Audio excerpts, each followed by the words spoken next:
साथियों नमस्कार। आज की वीडियो में दो चार महत्वपूर्ण बातों के ऊपर चर्चा करेंगे कर्मचारियों और पेंशन भोगियों के लिए और साथ ही पूर्व सैनिकों के लिए। दोस्तों, अप्रैल का महीना चल रहा है और जैसा कि आप सबको पता था कि 1 अप्रैल को स्पर्श की तरफ से पेंशन क्रेडिट कर दी जाएगी, ऐसा मैसेज भी आया था। लेकिन कल दिन भर इंतजार किया, शाम भी इंतजार किया, लेकिन पेंशन क्रेडिट नहीं हुई। आखिरकार ये उम्मीद हम हटा चुके थे कि आज पेंशन क्रेडिट होगी। फिर उम्मीद बंधी कि अगले दिन यानी 2 अप्रैल 2025 को पेंशन क्रेडिट होगी, क्योंकि 1 अप्रैल को दिन में क्रेडिट नहीं हुई, ना शाम को क्रेडिट हुई। लेकिन रात में अचानक से मोबाइल पर मैसेज आता है कि आपका जो पेंशन है वो क्रेडिट कर दिया गया है principal controller of defence account की तरफ से। किसी के पास 10:30 बजे आई, किसी के पास 11:45 बजे, किसी के पास 11 बजे। आखिरकार देर रात को पेंशन क्रेडिट कर दी गई खाते में। उसके बाद व्हाट्सएप का सिलसिला शुरू हो गया कि मेरी आ गई, आपकी आई कि नहीं आई। तो एक दूसरे से पेंशनर फिर बातचीत करने लग जाते हैं किसी न किसी सोर्स के माध्यम से। तो खुशियां आई, कम से कम अप्रैल फूल नहीं बने। अब दोस्तों बारी है जो केंद्र सरकार की तरफ से घोषणा की गई है ऑफिशियली तौर पर 2% महंगाई भत्ते और महंगाई राहत के एरियर को क्रेडिट करने की। 1 जनवरी 2025 से 2% की बढ़ोतरी के बाद मौजूदा जो डीए और डीआर है वो अब हो जाएगा 55%, क्योंकि पहले मिल रहा था 53% की दरों से। अब 2% की बढ़ोतरी हो जाएगी तो हो जाएगा 55%। और ये 2% का जो एरियर है जनवरी से लेकर के मार्च तक का, पूरी उम्मीद की जा रही है कि 15 से 20 अप्रैल के बीच में या 20 अप्रैल तक भुगतान कर दिया जाएगा।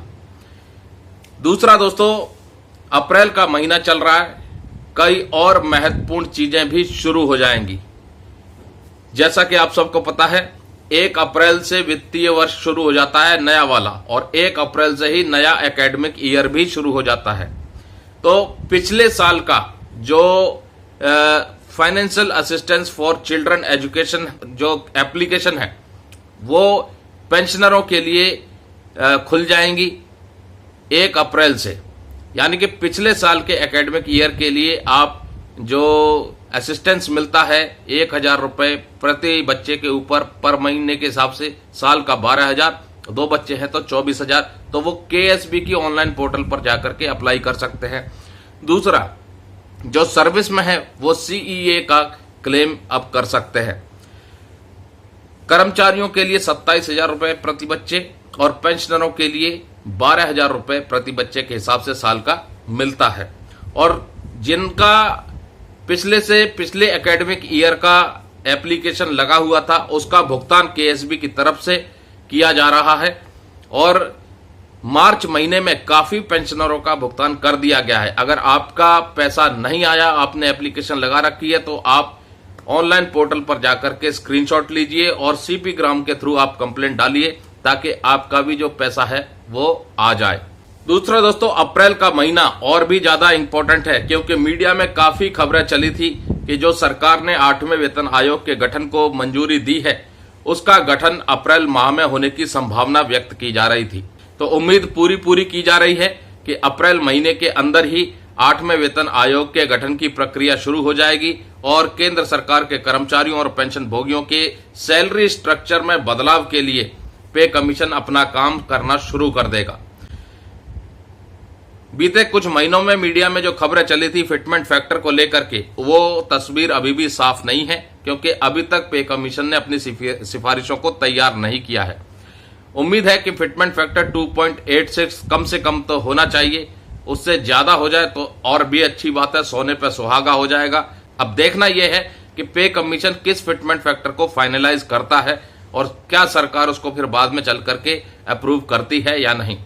मौजूदा समय में 7th पे कमीशन के हिसाब से सैलरी और पेंशन ड्रॉ कर रहे हैं सभी कर्मचारी और पेंशन भोगी, जिसमें मिनिमम बेसिक पे 18,000 रुपए है। फिटमेंट फैक्टर 2.86 लगता है तो एक अच्छी खासी उछाल 51,000 के करीब देखने को मिलेगी, जो कि कर्मचारियों के लिए बहुत ही इंपॉर्टेंट है, क्योंकि मौजूदा महंगाई से लड़ने के लिए उनकी सैलरी में संशोधन होना जरूरी है ताकि उनकी परचेसिंग पावर बढ़े। दूसरा, अप्रैल का महीना है। 1 अप्रैल 2025 से सरकार के द्वारा लाई गई नई पेंशन योजना यानी यूनिफाइड पेंशन स्कीम उसका भी जो है आगाज हो चुका है। 1 अप्रैल 2025 से यूनिफाइड पेंशन स्कीम सिस्टम में आ गई है। तमाम एनपीएस सब्सक्राइबर के पास अब ये विकल्प होगा कि वो यूनिफाइड पेंशन स्कीम को चुने या नहीं। दूसरा, यूनिफाइड पेंशन स्कीम के तहत मुख्य प्रावधान आपको पता ही लग गए होंगे। ब्रॉडली अगर आपने 25 साल की सेवा की है तो 50% गारंटीकृत पेंशन का प्रावधान, 10 साल की सेवा करके अगर कोई नौकरी छोड़ता है तो 10,000 रुपए महीने बतौर पेंशन का प्रावधान, और फैमिली पेंशनर के लिए 60% पेंशन का प्रावधान यूनिफाइड पेंशन स्कीम के तहत रखा गया है। इसके अलावा जो कंट्रीब्यूशन है उसमें गवर्नमेंट का कंट्रीब्यूशन बढ़ गया है, वो 18.5% हो गया है, और कर्मचारी का कंट्रीब्यूशन जारी रहेगा 10% का। तो कुल मिलाकर के इसमें भी संशोधन की मांग कुछ कर्मचारी संगठन कर रहे हैं कि जो कम से कम कंट्रीब्यूशन है, अंशदान है, उसके ऊपर जीपीएफ की सुविधा मिले, और जो 50% गारंटीकृत पेंशन का प्रावधान है वो 25 साल के बाद बदले 20 साल के बाद लागू किया जाए। अब देखना यह है कि आगे चल के सरकार क्या इस प्रावधान में कुछ संशोधन करती है या नहीं, लेकिन फिलहाल सिस्टम में यूनिफाइड पेंशन स्कीम लागू हो चुकी है।